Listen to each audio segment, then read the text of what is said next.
Gavin Christopher Newsom can't get that image out of his mind of seeing his wife getting her cheeks clapped by Harvey Weinstein, but assures him he is adequate and completely satisfies her and size doesn't matter. But the joke's on her. Newsom likes him young and prefers the boys and wieners. And would you just look here at this poor excuse of a man, a governor, would-be leader and delusionalist who thinks he could be, or better yet, anyone would want him to be president. What a slithering piece of shit. In a bizarre moment, Gavin Newsom tilts his head like a snake and claims, "There's nothing I dislike more than a politician who sits there and lies to you." And when asked, was Biden really capable of serving as president through 2029? Newsom says, yes. You can't make this crap up, folks. Nothing I dislike more than the politician that sits there and lies to you. And we all just sit there rolling our eyes going, give me a break. Did you legitimately believe that he was capable of serving as president until January of 2029? Yeah, I think my focus was frankly situational. It was making sure Donald Trump didn't get back into office to experience everything that we're experiencing today. And there was no interaction I had that suggested otherwise. What do you say to Americans who feel misled by you and other top Democrats in what respect? He decided to step about down. The mental acuity of President Biden, that they wish you'd sounded the alarm sooner to give way for an open convention? I'm not going to substitute myself for someone else or for popular opinion. I'm going to express my relationship to my truth with the former president of the United States, including at the end of his term, quite literally, in December, which was a masterclass of foreign policy and domestic policy, which I will never forget as we walk through not just the election, but we're walking through the world we're living in. There was nothing to suggest what you just said or others have suggested in terms of my interaction. That's all I can be accountable for. Ladies and gentlemen, fellow patriots, welcome. You all know the score. Gavin Newsom and the crumbling Democrat machine are the epitome of failed leadership, turning states into sanctuaries for chaos while the great President Donald J. Trump fights tirelessly to put America first. And I'm just so glad that we all stand with this man who's draining the swamp and making our nation roar again. But today, let's talk about a self-inflicted wound so massive it's almost poetic, because you see, just yesterday on Meet the Press, Gavin Newsom, in mere seconds of unfiltered fury, destroyed the New York socialists, or as President Trump rightly calls him, worse, a communist, and Zohran Mamdani loses all hope and chances of beating down and ruining the greatest city in the world any further. This comes hot on the heels of Mamdani's disastrous rally, where AOC, alongside fellow socialist snake oil salesmen and women, the likes of whom include Bernie Sanders and Kathy Hochul, who tried to prop him up alongside a whole slew of other terrible Dems and the rest of their radical crew of Soros-funded cult followers, only to expose how out of touch they really are. Newsom, a snake in a human suit, but just itching to shed his skin and scale hide, fidgets and moves about uncomfortably and uncontrollably in his chair during this interview with Kristen Welker, all while trying to shadow and mimic his idol, a man Newsom worships and can't keep his name out of his mouth, a Mr. President Donald J. Trump. Newsom, ever the mimic of his idol, Trump, obsessing over him, attempting to echo his style, but twisting it into desperate attacks, and failed miserably, but unwittingly handed conservatives the ultimate weapon. And so you see, in a rant, Gavin Newsom poorly defending his own gerrymandering scheme against Trump's bold redistricting push, the worst California governor in history actually admitted that the president's power is unstoppable. And, quote, rigging the game, as he describes it, because he knows Trump will win fair and square. It's the kind of unhinged confession that validates everything we've already said before. Trump's not the threat. He's the force the left fears most. And in doing so, Newsom torpedoed Mamdani's fragile facade. That communist lunatic, as Trump nails it, was already sinking after dodging real questions on his radical agenda, globalizing chaos, soaking the rich, and laughing off America's backbone. Now, with Newsom's meltdown elevating Trump yet again, New Yorkers see the truth. These radicals aren't fighting for you. They're frothing because they can't beat him.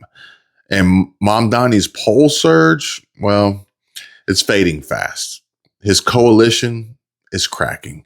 And folks, as I dive into the clips and details that prove this secret sabotage, remember, President Trump doesn't just win, he wins minds, even those copying him in vain.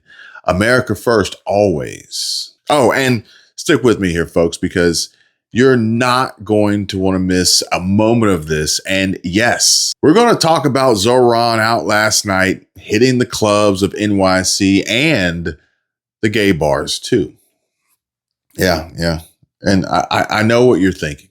But Mamdani's Muslim and their religious beliefs clash with homosexuality. But yes, I know.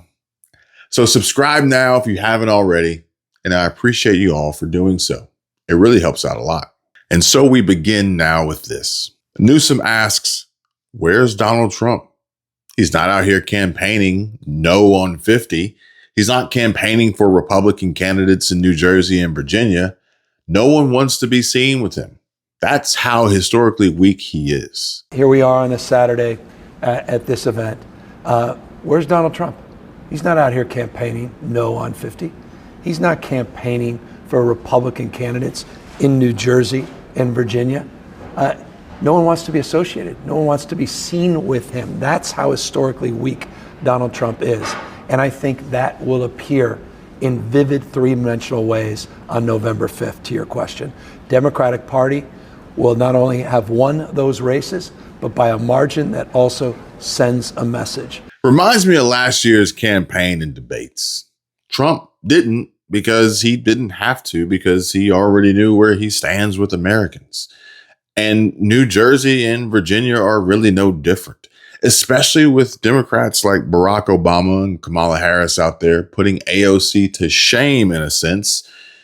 You all remember Senator John Kennedy's description of the left's campaign strategy?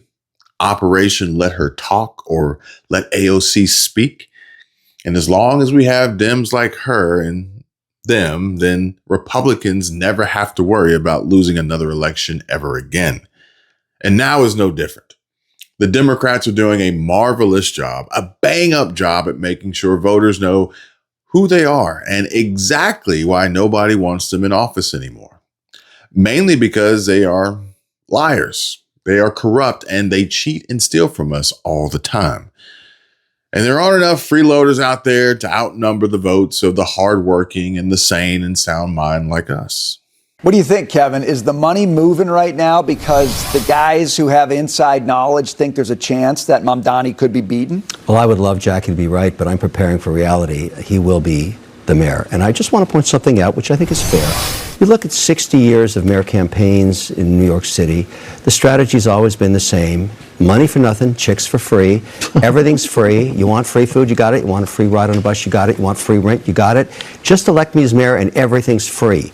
And then when you get in, because you got to say whatever you got to say, and this includes both red and blue over the decades, you get in as mayor and you say, oh, you know, the state legislature, these guys are not on board with me and all the free stuff I was going to give you, it's not me, it's upstate. And so you do have a check and balance here. You've got a really interesting situation. Now, having said that, the reason he won, or will win, he drove the best social media campaign I have ever seen.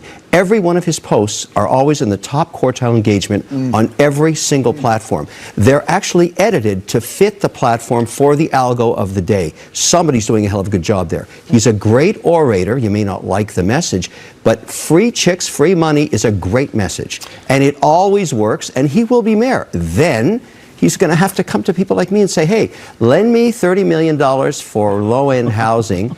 I want you to give me the debt portion, the equity portion of that building. And I'm going to say, What are you going to say? I say, I can't, because nobody will fund that because you have rent control on a pre-construction building.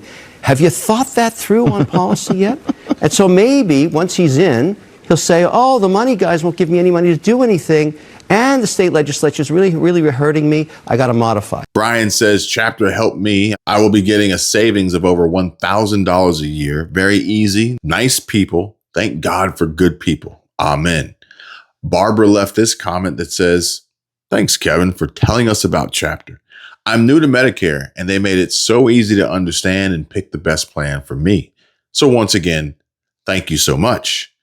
Marie Worthington too, and we went to chapter and found it very easy to go through, so thank you for the info. Barry White. And I hear you, brother. Hey, Mr. 24/7, I'm 66 in Tennessee. I want to say thank you. I haven't called chapter yet because I tend to put shit off, but I'll be calling them. Well, thank you all for leaving these comments. I wanted to thank you, Kevin. I called chapter in August. They said they would call me back in October, and she did, and found me the perfect plan. Chapter's awesome. Thank you again. And Fred, I got to tell you, this is such good news to hear. Thank you for showing us chapter saved over $1,500. Chapters for everybody. Call them now at 270-467-2426. Full details, links, and resources in the description below. Even if you don't call after this video, please get their free advice before AEP ends. Don't wake up in 2026 with a Medicare surprise nightmare. One call could save you thousands. Do it now. And so Kevin O'Leary, aka Mr. Wonderful, knows a thing or two and has watched 60 years of New York mayoral campaigns, and the playbook never changes. And I'm sure you'll all agree. But all they do is promise everything for free and then blame the state when the money runs dry. Ironically, the Dems keep sabotaging one another, and even Kathy Hochul is calling Zohran's bluff now before the close of Election Day for all New Yorkers to see. We know that Mamdani does want to tax the rich more, bring it up about 2%. He can't do that on his own. You've previously said that you wouldn't be raising taxes. Have you reconsidered that stance? No, I would say one energetic rally does not get me to change my positions, I assure you. But I do hear people's voices. I process what everybody says, but I'm also have to balance governing this state and making sure that those people who are actually the reason we have a generous, supportive budget that helps lift people up, it's their revenues that we tax. 1.5% of New Yorkers cover about a third of our budget. That's enormous.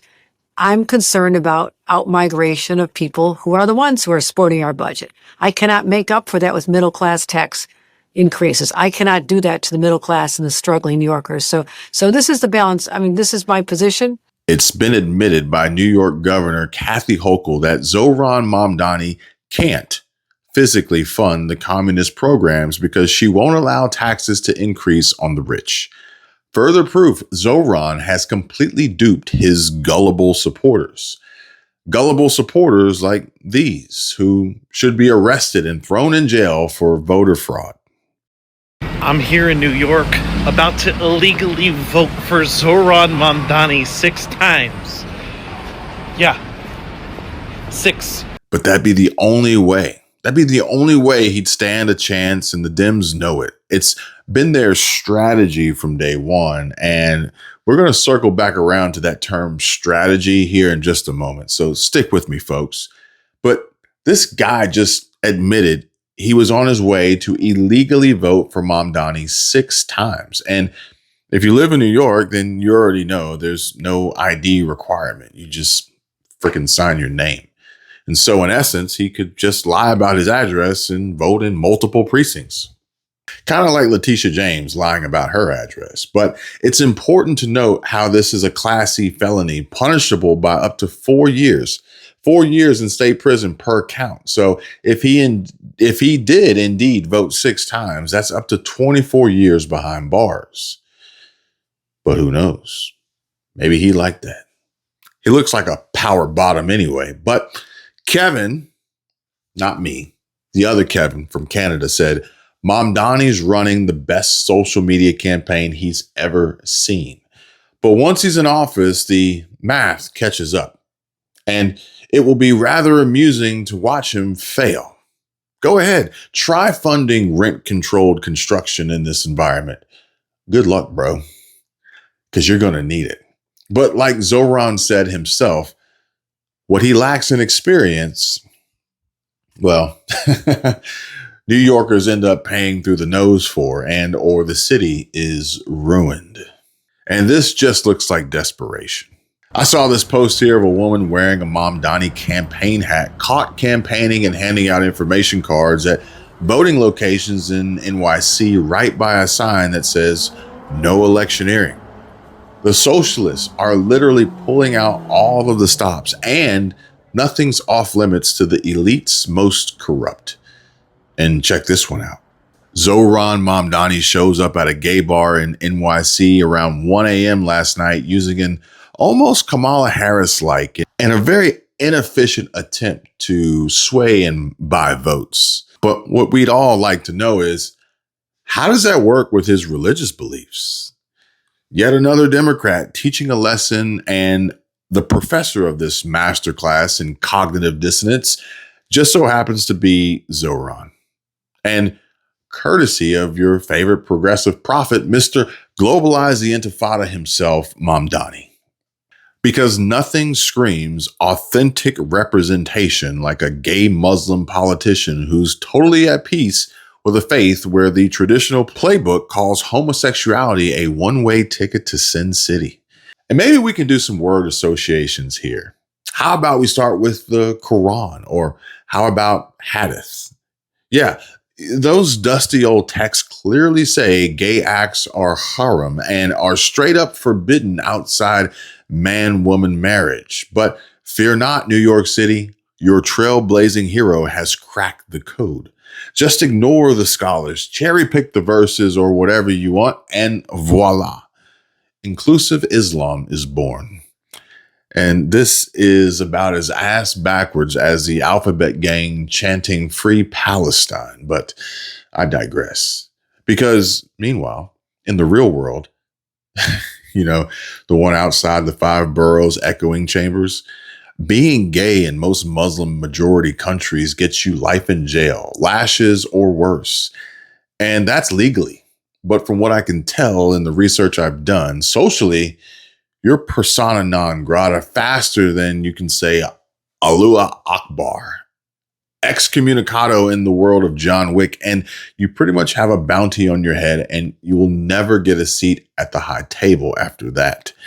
But sure, Zohran, tell us all again how it's all just a personal journey and not a raging theological contradiction.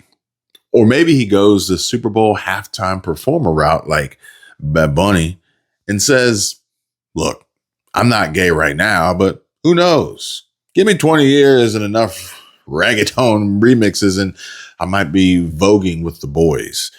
Classifying sexuality as fluid, and tries to vibe and reach every voter in NYC by saying something like, well, I ain't gay, but $20 is $20, right? One never knows in life. Or even seeing a slogan on a Zohran poster that says, it's only gay if you back. Or a hole's a hole, NYC. YOLO. Because let's be honest, nothing even really makes much sense anymore. And in the religion of Islam, apparently nothing resolves eternal damnation like a vague shrug and a skirt on stage. Mind you, Bad Bunny's been slinging that I may not be gay, but I care line for years, all while kissing dudes in videos and dodging labels like they're honest, conservative, patriotic values and beliefs. But is he an ally or just an icon? Or maybe more like the ultimate queer baiter for the culture wars? I mean, I guess this seems like they just want to replace Dylan. But Zohran, if you're reading this, sweetie, honey, that's not reconciliation. That's a theological plot twist worse than a Democrat caught on a hot mic bragging about groping interns while preaching #MeToo. Pick a lane, or at least one that doesn't involve rewriting the prophet's playlist. Oh, and pro tip, if you're reconciling sin with scripture by rewriting both, congrats. You're not devout. You're a rebranded shill. But here he is at another nightclub. And man, this dude, Zohran's got Joe Biden stamina. Still shuffling through the strobe lights at 2 a.m. like he's hunting for his teleprompter or a young child to sniff. However, I'm not sure how this is really working for the city and making it better. I remember seeing Trudeau twerking in Montreal clubs, Sewell snorting lines off escorts in a bra, and that Spanish socialist turning bribe money into cocaine-fueled VIP suites. But what I really want to know is, how many people had to pay to get into this club? There's a cover charge, right? 20 bucks, 30, maybe a donation to the bouncer. I mean, I don't know, but doesn't Zohran want to give everything away for free? Free housing, free healthcare, free Ubers. So why not free nightclub cover charges? But I'd be willing to bet that the second it's his party, well, suddenly socialism stops at the velvet rope. But odds are you won't even make the guest list. Well, unless, that is, you've visited a mosque lately. Apparently, hypocrisy has a dress code, and Zohran's wearing it like a $25,000 Louis Vuitton suit. I mean, it's funny how the money hits different when you're spending it, but it's not yours. Can someone please explain to me why anyone would want to vote for this guy? It's going to be a disaster. They don't know what they're getting themselves into. I think, honestly, we should have American citizens running for these positions. I mean, I don't understand how someone from another country is going to run for one of the most top prestigious positions in all of the United States. It should be a lifelong New Yorker who knows the city of New York. That's my opinion. And he has said 4 times that he's going to disarm police here in New York City. Well, come on. But he's going to have his own private security and make sure he's safe, right? But the city of New York is not going to be safe? That doesn't make any sense. Because will a whistle stop a criminal? Yeah, right. Social workers too are going to come save the day. No. We need more cops, more people on the streets. People need to feel safe in New York. We're one of the biggest cities in America, so we need more police, not less. And people from all over the world come to New York because they're fleeing their countries that are being led by socialists, and now he wants to turn socialism here inside New York City. It's false hope. It's like all this pipe dreams. People don't realize what they're really getting themselves into. It's not going to do anything. It's all a bunch of garbage. He's just talk and talk and talk. That's it. New York City will be in the garbage. A guy from CNN, garbage. Perhaps this video may be worth a watch, and in just under 6 minutes, you can see exactly why government-run grocery stores don't work. But only in America do we have people with $1,200 iPhones looking to see if their SNAP benefits hit, all while their hairs did. Nails is done, new clothes, new shoes, new Jordans, new J's, red bottoms, Hermes, Birkin bags, and while driving new cars. Something ain't right here. This guy says Trump and Republicans don't want you to know that Dems are fighting to stop insurance premiums increasing from $8,000 per year to $33,000 per year. Pushing more propaganda and more rhetoric. Gaslighting by saying those costs will ruin American families, which I must say is rich coming from a fake news network. But a rival competitor had James Fishback on, and he noted, why is CNN suddenly worried about the national debt when it's time to take care of American citizens? And it is worth explaining what this fight is really about, because it isn't actually over whether to provide healthcare to the undocumented who are already barred from Medicaid and the ACA exchanges. It mainly concerns subsidies for insurance premiums under the ACA, which are set to expire unless Congress extends them, which will result in dramatic price spikes for millions. According to the Oregon Health Plan, here's how people's health insurance premiums will be affected if the enhanced premium tax credits are allowed to expire. A single person in Portland earning $35,000 a year could go from paying just over $1,000 a year to paying $2,600. And a married couple in Hermiston earning $95,000 a year would go from paying $8,000 a year to more than $33,000. Holy shit, that is ridiculous. You don't usually expect to see prices rise that sharply on anything except for maybe streaming services. But you know what? You know what? I'm told that in exactly one of those instances, it's actually totally fine. It's normal, and it still constitutes a real bargain. The point is, many Americans may have to pay a lot more for health insurance starting January 1st. And for some, these price increases could be catastrophic. Allison Mendel's son, Lita Group, was diagnosed with an aggressive form of blood and bone marrow cancer earlier this year. He's now cancer-free, but Allison says without their ACA insurance, the cost of Lee's treatment would have bankrupted them. We estimate that his course of treatment costs somewhere in the vicinity of $1.5 to $2 million in billed medical expenses. This is exactly what insurance is for. With the same deductible and out-of-pocket maximums, the same plan that cost us $19,000 last year will cost us $47,000. A year-on-year increase of 147%. We don't know how we will afford this, even though we know we can't afford to go without health insurance. Yeah, that is completely ridiculous. By the way, credit to her son there for having the perfect facial reaction to hearing those numbers. And it is no wonder that people are so worried right now, because for many, they're going to have to choose between paying premiums they can't afford or risk going without insurance, which is an impossible choice. Where was this emergency over the debt when we sent $350 billion to Ukraine to be wasted? Where was this emergency, Michael, on CNN when you guys were advocating $7,000 to migrants in Chicago? $7,000 a month per migrant, and now we want to spend $5,000 one time from President Trump to hardworking Americans. The migrants didn't deserve $7,000 a month. Hardworking Americans deserve a $5,000 check with President Trump's name on it. So enough with the double standard. Ukraine did not deserve $350 billion. Okay, listen to me. Listen to me. This is Madoff-like. This is a Ponzi scheme.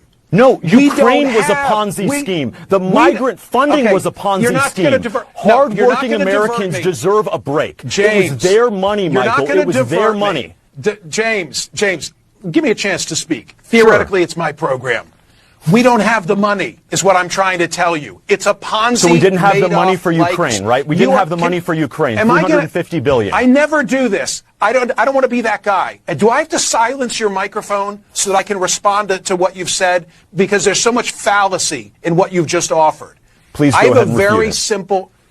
I have a very simple premise here. We're $36 trillion in debt. It's a fraud. As much as I want to see us cut waste, fraud, and abuse, it is an absolute fraud to say to the American people, because of what Musk is doing, we have $5,000 to give each of you. The only way we have $5,000 is if we're borrowing it, because we're that far in debt. I'm trying to meet you halfway, which is simply to say, what a good thing that finally we're going to look at waste, fraud, and abuse, albeit it shouldn't be in this haphazard fashion. But let's at least be honest with the American people that whatever we quote-unquote save, we already owe. Now I'm going to give you 30 seconds to respond, and then I'm going to say see you later. Go ahead.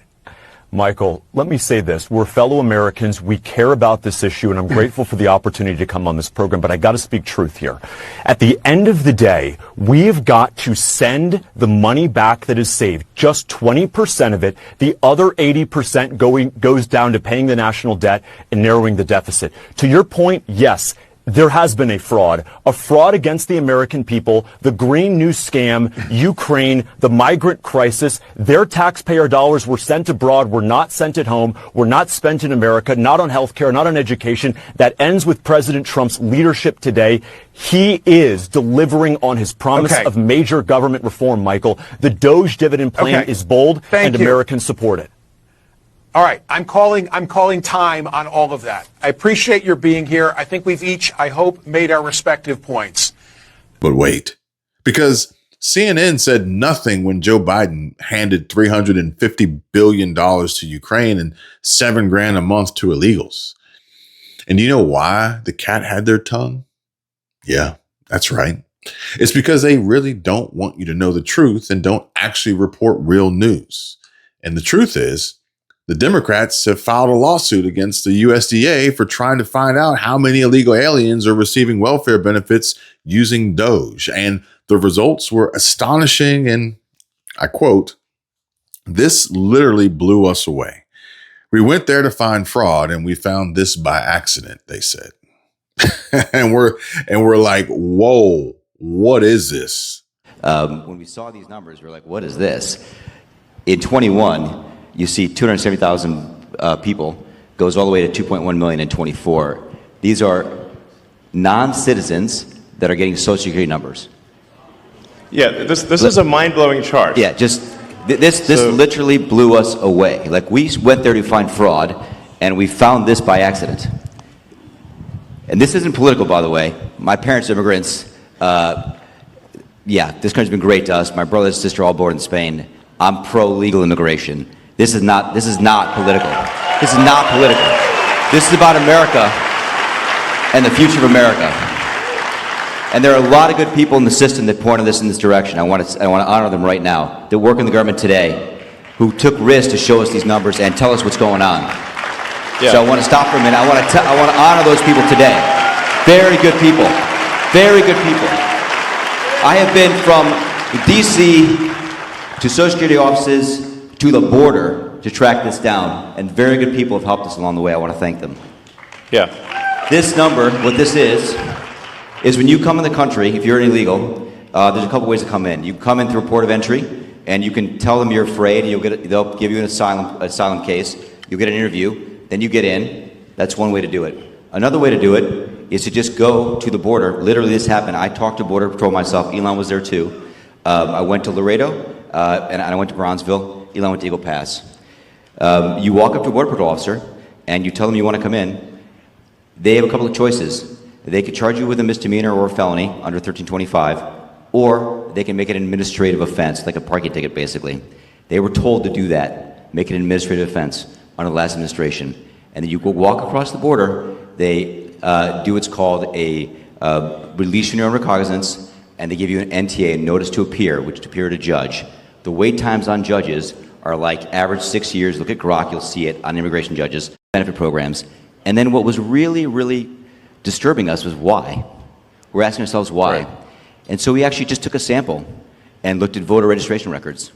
And we found people here registered. Now, that is a little bit of an older video clip, but it still hits hard and laid out shocking numbers on illegal immigrants receiving benefits. In 2021, about 270,000 got Social Security numbers.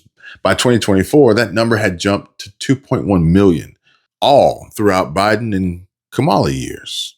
The system they set up for maximum inclusion and maximum payouts with almost no checks. At least 1.3 million are already on Medicare out of roughly 5.5 million people in this group, and every benefit program reviewed showed them receiving aid. But the Dems continued to die on the Hill, stating claims that no illegal receives free health care or can vote.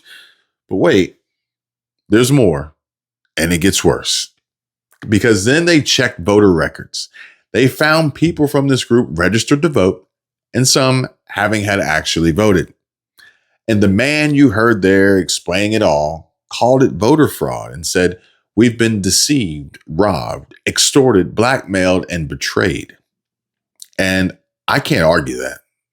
This isn't, nor wasn't random. It's a pattern. Democrats and the media keep lying to try and hide it. They call the real concerns that we all have conspiracy theories. And they said that the border was under control while millions poured in. They claim there's no evidence of fraud, but fight every audit. They label investigations racist while benefits flow and voter rolls stay unclean. And they say one thing in public and do another behind closed doors. That's just the Democratic way. But their goal is clear. Import dependency, secure votes, and silence dissent. The lies never stop. The question is, how long will people keep believing them?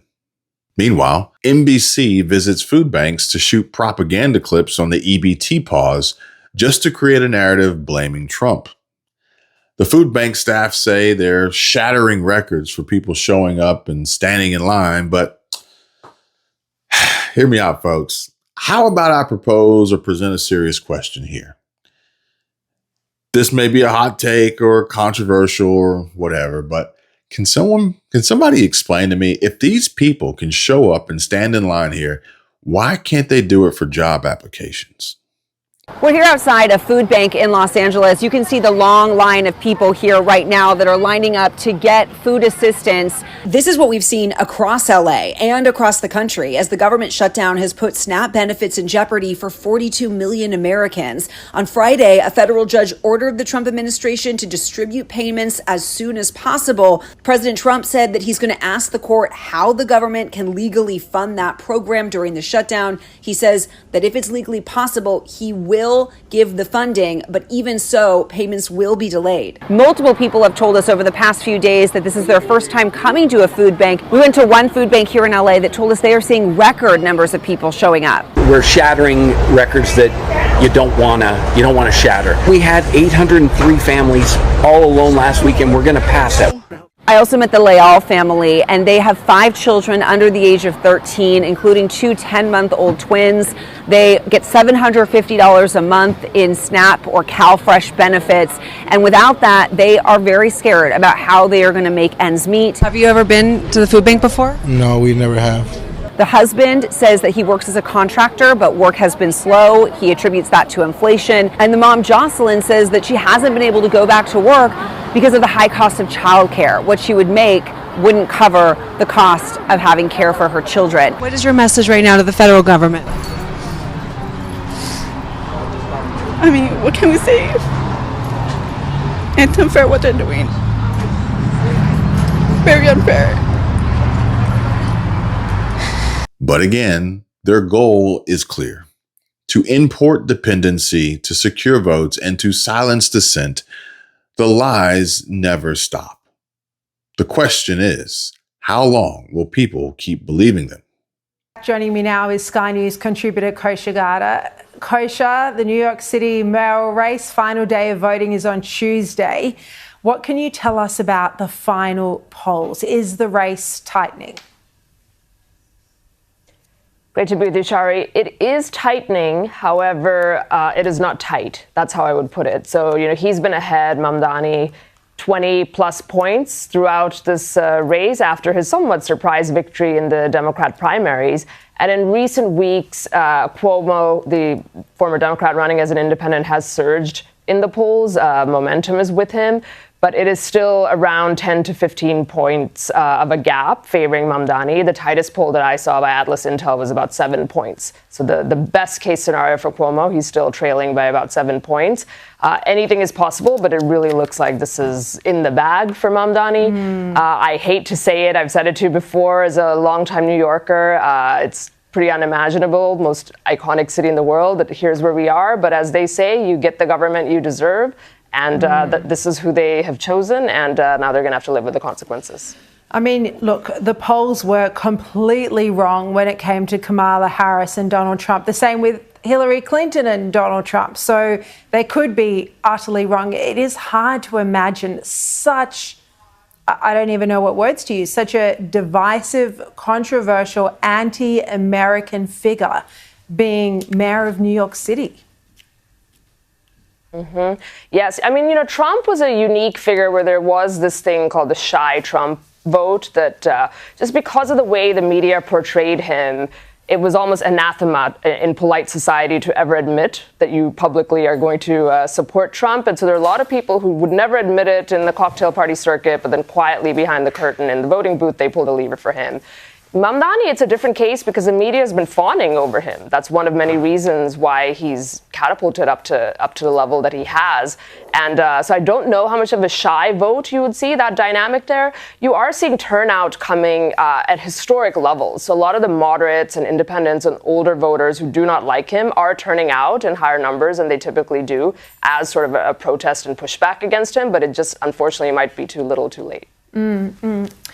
I want to also turn to this extraordinary story today, and good on President Trump. He has ordered the Department of War to prepare for possible military action in Nigeria. He's made some comments, also a social media post about the Islamist terrorists who have killed up to 100,000 Christian Nigerians. I mean, the world hasn't cared about the Nigerians at all, Kosha. Well, good on Trump for caring. So true. This is a long-running issue since about 1970, since the Civil War. Christians have been pretty systematically persecuted over there in that region. It's gotten worse since the 2000s with Boko Haram and Sharia law and all of that getting stronger in that region. And you're absolutely right. Mostly the world doesn't really care about these regions, whether it's the Christians in Nigeria, a little bit we heard about Armenia, another case with Azerbaijan and that conflict over there, Coptic Christians in Egypt. These groups, here and there come up in the discourse, but there's never been a systematic policy to go in there and actually defend Christians. And I will say that many people in Trump's base, and just Christians overall in the US and other countries in the Western sphere, have long been saying that if we are willing to intervene in the world and defend other nations or defend democracy or what have you, why not actually defend Christians as Christian nations? So let's see what happens. Exactly. Kosha, thank you so much for your time. Shocking news for sure, but not all that unbelievable, all things considered. Day one of USDA, February 13th, is we sent letters to every governor in America being very clear that no illegal aliens can use SNAP. 0, 0, 0. We asked every state for the first time in history, and this was in February, to send us their data and let us, with Doge and a war room, actually start going through this data to better understand how this explosion of SNAP benefits happened under Joe Biden. We increased almost 40% on this program in just a couple of years under the Biden administration. Of course, we know they were trying to buy the election, but that's a conversation for another time. And since we have asked for that data, 29 states have complied. Of course, almost all the red states, a couple of couple blue states too.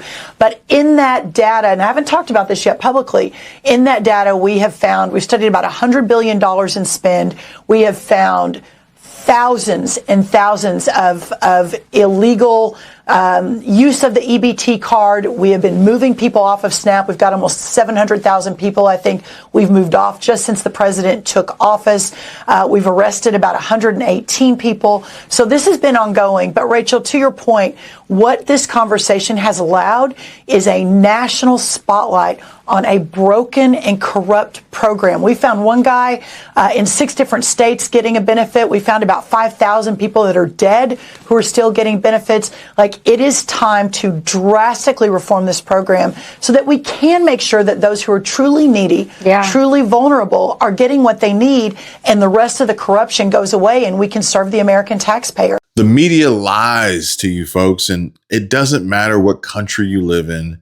Just know that the left, the liberal progressives have all adopted this corrupt strategy over actually working for the people.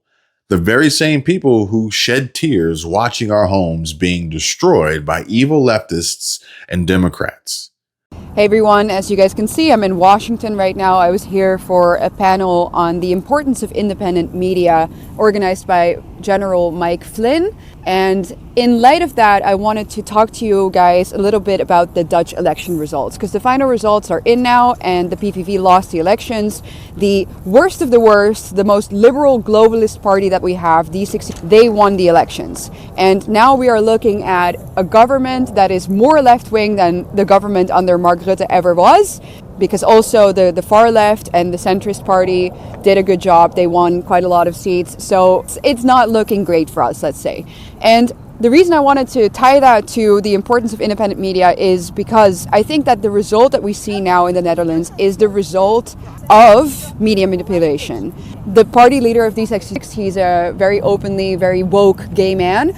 And he was on TV, I kid you not, every single day before the elections. He had a budget, their party had a budget of 2 million euros to spend on their media campaign, whereas most other parties had an average of 200,000 euros. They didn't get the same type of airtime, like not even close to the type of airtime that they got.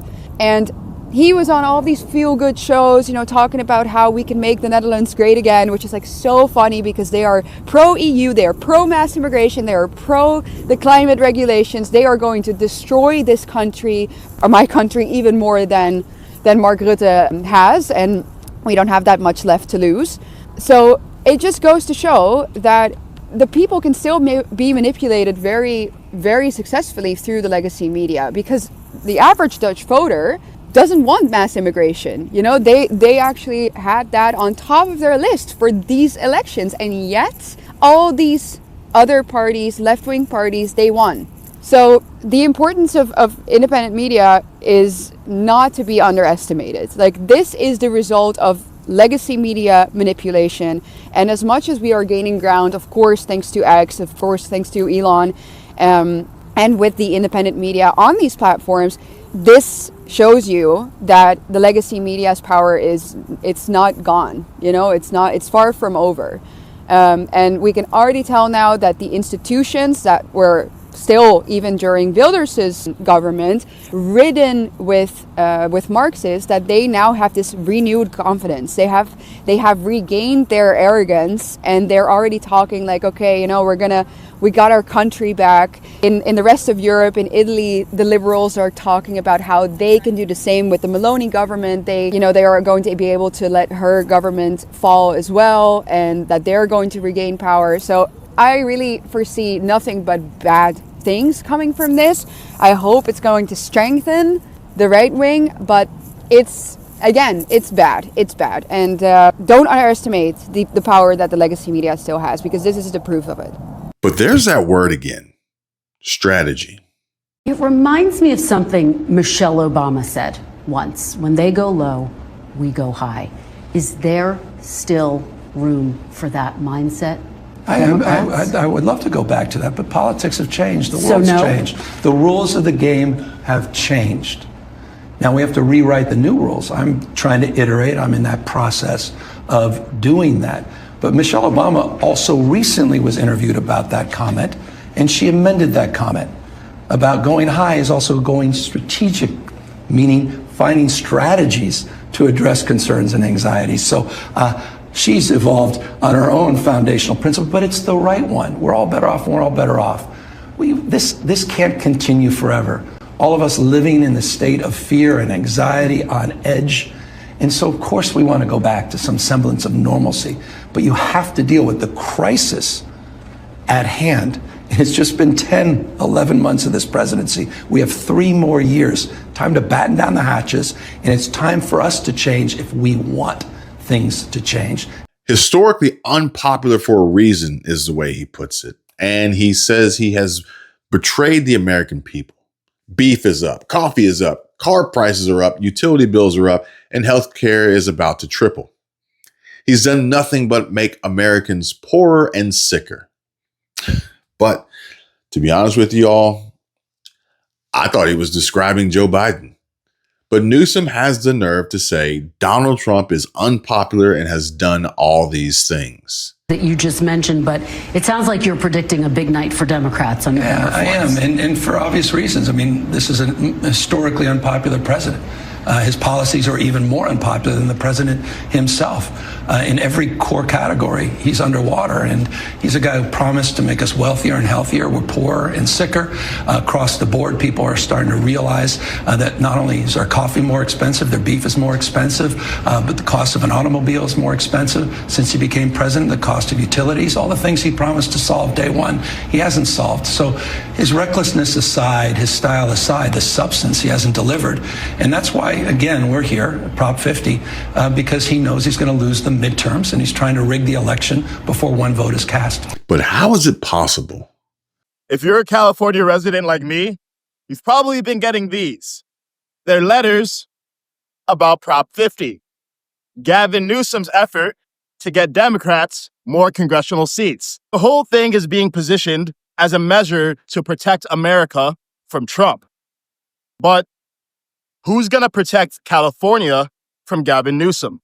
And why is protecting America from Trump going to cost Californians over $282 million of our money? Let me explain what this is actually about, because the mailers aren't exactly clear. Prop 50 would redistrict California's congressional lines to flip an estimated 5 to 6 seats from Republican to Democrat. Newsom says this is a defensive response because Trump just redistricted Texas to give Republicans more congressional seats. Supporters argue that Republicans have been gerrymandering swing states for years, and California needs to fight back. I get why Democrats are concerned, and here's my issue. I've lived in California for 11 years. Since Newsom entered office in 2019, we've seen homelessness skyrocket 24%. We've spent $37 billion on homelessness as the problem gets worse. That's $250,000 per homeless person. I've been threatened by homeless people twice.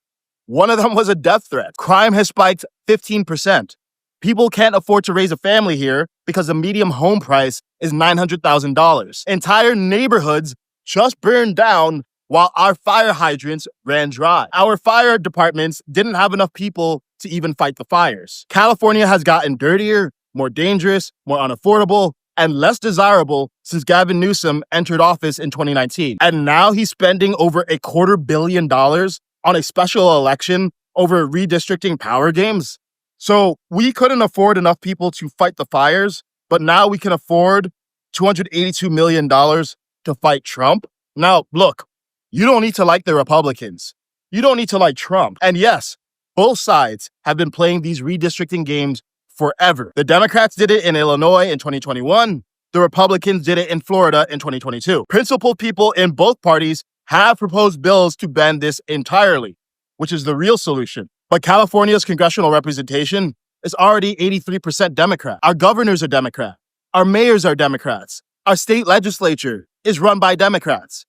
And look at what they've done with all that power. Look at your phone and you'll see Trump doing things you don't like. But look around you. Are you happy with what Democrats have done here? This is the United States of America. And what happens in our own state affects us more than what happens in our country. So I'll be transparent. I'm not voting to give the same leaders who have been failing this state even more power, not even temporarily. They say this is about defending democracy, but democracy starts where we live. And right now, California needs defending from its own leaders. If doing the same thing and expecting a different result is the definition of insanity, what do you call giving failing leaders more power to fail? Feel free to make your own choice on Prop 50.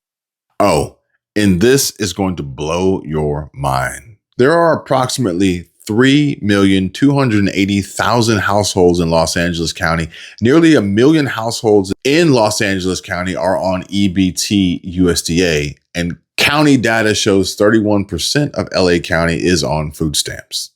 That's 1 in every 3 houses you're paying for. California's congressional districts are already 83% Democratic, and now Gavin Newsom wants to spend $282 million to gerrymander even more seats. California is in decline. We can't keep giving the same failing leaders more power. No on Prop 50. But I know you all already know. That's because you're all smart and not a bunch of entitled freeloaders. But Gavin Newsom isn't talking to people like me and folks like us. No, he's talking to the laziest of lazy and the illegals. Oh, and extremely wealthy celebs with a platform to peddle the left's lies and propaganda. We're in a time right now where the world is really, really bad and really dark, and people need empathy and help more than kind of ever, especially in our country. And I'd say if you have money, it would be great to use it for good things and maybe give it to some people that need it. And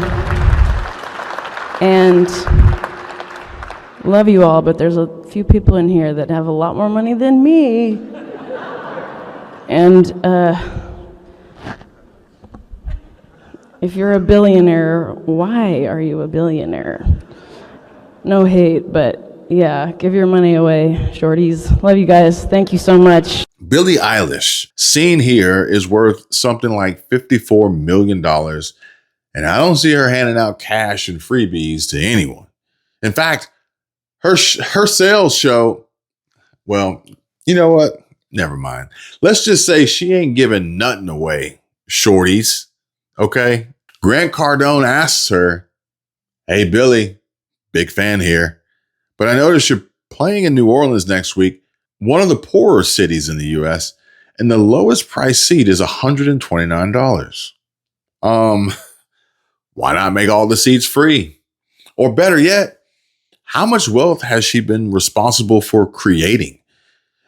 And the reason why I ask is because I saw this post and clip complaining about Walmart CEOs just the other day. Okay, so I just learned that the Walton family, who owns Walmart, and Jeff Bezos are both worth over $400 billion, right? But many of their employees are on SNAP benefits.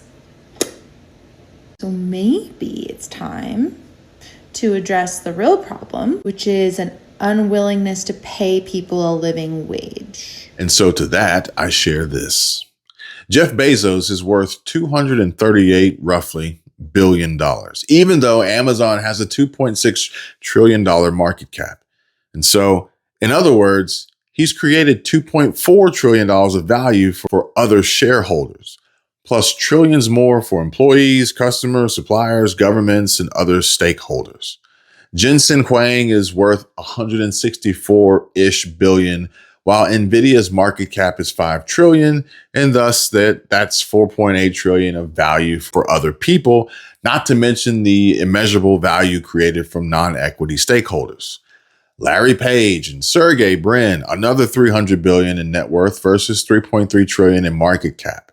That's 3 trillion of value for everyone else. And remember how bad search engines were before Google and how clunky email was before Gmail? There's Mark Zuckerberg coming in at 248 billion versus the 1.8 trillion, and the list goes on. There are hundreds more examples across technology, energy, medicine, manufacturing, and every other industry that keeps the American economy running and our society flourishing. Billionaires don't extract value from the rest of us. Believe it or not, contrary to what the left, the media, and multi-millionaire Democrats want you to believe, the billionaires, regardless of political party registration, they create value for the rest of us in exchange for just pennies on the dollar. And so these folks out here with their hands out and their mouths open should all be grateful for every last one of them. But here's the real truth, folks. Living off the government's teat and relying on everyone else to work and pay taxes to fund and supplement your habit of addiction to freeloading is your problem. And then to go on live TV and tell the whole world that you've been a leech for 30 years is absolutely diabolical. The first thing I did was grab my phone and call, and when I heard $0, my chest went into my throat. Maggie Aragon has been a SNAP recipient for more than 3 decades. Even with these benefits, she says she also relies on food banks to get enough food.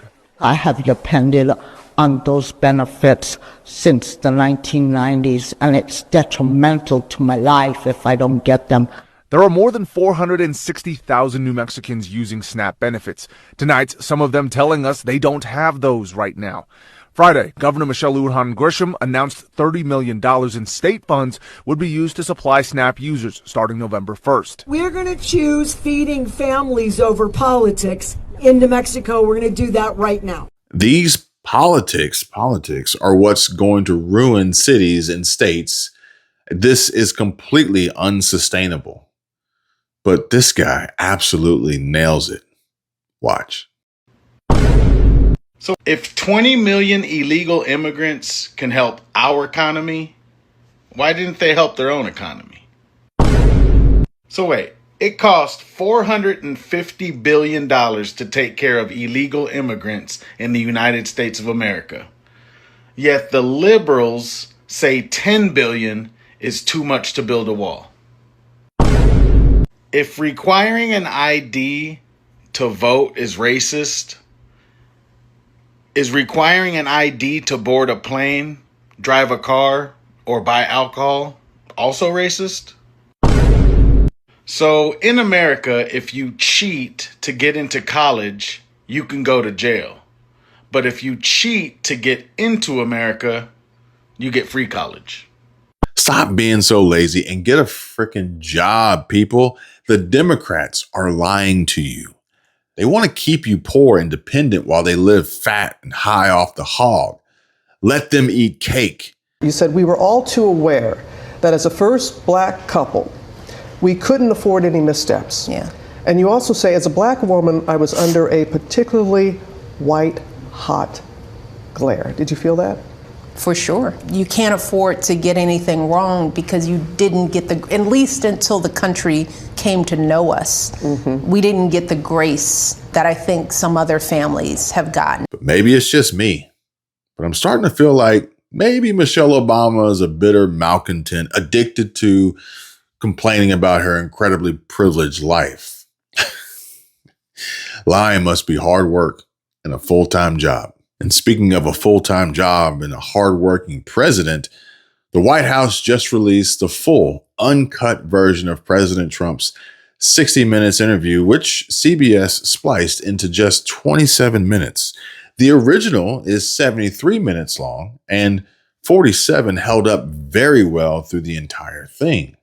Proof the fake news doesn't stand a chance. Zohran Mamdani, 34-year-old Democratic socialist. He's the front communist, not socialist, communist. He's far worse than a socialist. Some people have compared him to a left-wing version of you, charismatic, breaking the old rules. What do you think about that? Well, I think I'm a much better looking person than him, right? Trump is an absolute, he's an absolute hoot, and he never lies. He's the funniest president we've had in my life, but he gets almost no credit for his comedic timing in these live interviews, which I think is a huge part of his appeal. And Newsom, you could learn a thing or two here. Perhaps maybe you might want MSNBC and Meet the Press to go back and edit your interviews to clean up some of your blunders. You and so many others could learn from the great. Chuck Schumer, on the other hand, well, he's just an idiot and says, maybe I should file a complaint with the FCC against the Trump White House for editing his unhinged 60 Minutes interview. He says it'll use the exact same language Trump lodged against Vice President Harris. Childish. But we all know that there were some stark contrasting differences between President Trump and his latest sit-down interview and Kamala Harris's embarrassment and abomination. Let's just call it what it is. Address the elephant in the room. The media isn't trying to make Trump look good, better, or in word salad's case, remotely competent. These Dems are utter fools and are just reaching now, grasping at whatever's barely left for them to hang on to. And anyone who believes their lies and tall tales needs to have their heads examined. Enriching their friends, silencing their critics. They put on a big show of deporting people and targeting transgender folks. They never miss a chance to scapegoat minorities and blame DEI for every problem under the sun. You got a flat tire? Must be DEI. Your wife kicked you out? DEI. Who knew?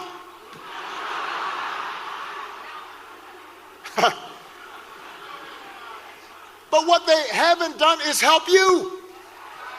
Hypocrisy, lashed from a serpent's tongue, ladies and gentlemen. And so you mean to tell me that less than a year ago, the big BO was lecturing black men on how they had to vote for Kamala Harris because she was a black woman, but fast forward a year later, and he's demanding that everyone vote for the white liberal over the black woman. Amazing. Just amazing. And you know what? These Dems deserve credit for never giving up, even when they have their entire foot in their mouth. Hey, Chucky, maybe you should report this one to the FCC. MSNBC is going to have to respond. You cannot make a donation to an anchor's charity on the side of $500,000 as a presidential candidate, then go sit with the anchor, and he didn't disclose it. This is not a news organization, but they continue to masquerade as one. Or maybe this is what Newsom means by strategy. Maybe. And yet again, the corrupt Democrat Party exposed again. And so get this, folks. MSNBC paid hundreds of thousands of dollars through an NGO founded by Al Sharpton, allegedly. And then just 2 weeks later, Al Sharpton lobbed softballs during an interview with Kamala Harris on NBC, giving her a glowing interview, drawing parallels to her and civil rights icons. Neither of them disclosed payment. But that's just it. The mainstream media is pure paid propaganda. You can't make a donation to an anchor's charity on the side of $500,000 as a presidential candidate and then go sit with the anchor and he didn't disclose it. Like, come on, guys. This is not a news organization, but MSNBC, they continue to masquerade as one. And I don't know who's the bigger fraud, the fake news network or Kamala herself. She's done politically now.